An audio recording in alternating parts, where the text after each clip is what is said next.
पाहिजे पण एक कळत नाही.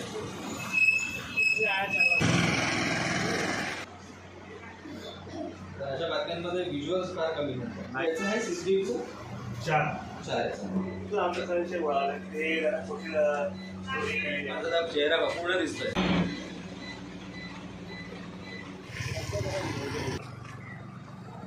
साधारणतः दिनांक 28 तारखेला दुपारी 2 वाजता लहोजीनगरातील पालक आणि काही गावातील नागरिक एका मुलाला घेऊन आमच्याकडे आले आणि तो मुलगा रडत होता.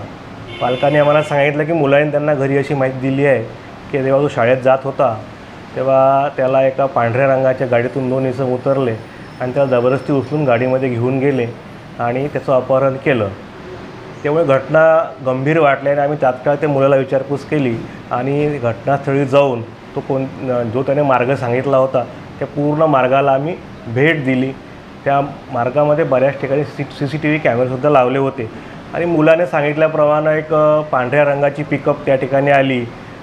त्यामध्ये 2 लोक होते. ते 2 लोक उतरले, त्याला उचललं आणि चंद्रपूरच्या दिशेने जात असताना अचानक गाडीचा वेग कमी झाला. तेव्हा हा मुलगा गाडीवरून उडी मारली आणि मी पळत पोलीस स्टेशनसमोरून घरी गेलो अशी त्या मुलानं आम्हाला माहिती दिली.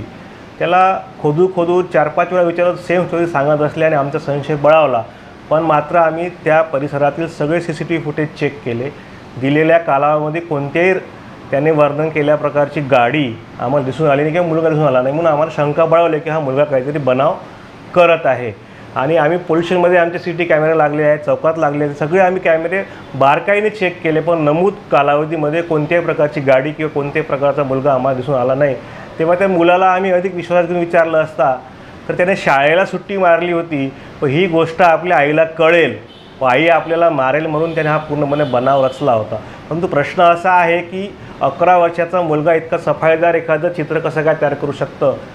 तेव्हा आमच्या लक्षात आलं की हा मुलगा दिवसभर TV मध्ये वेगवेगळ्या प्रकारचे पिक्चर सिरियल्स पाहतो आणि त्यामधून त्याला अशी प्रकारची प्रेरणा भेटलेली आहे.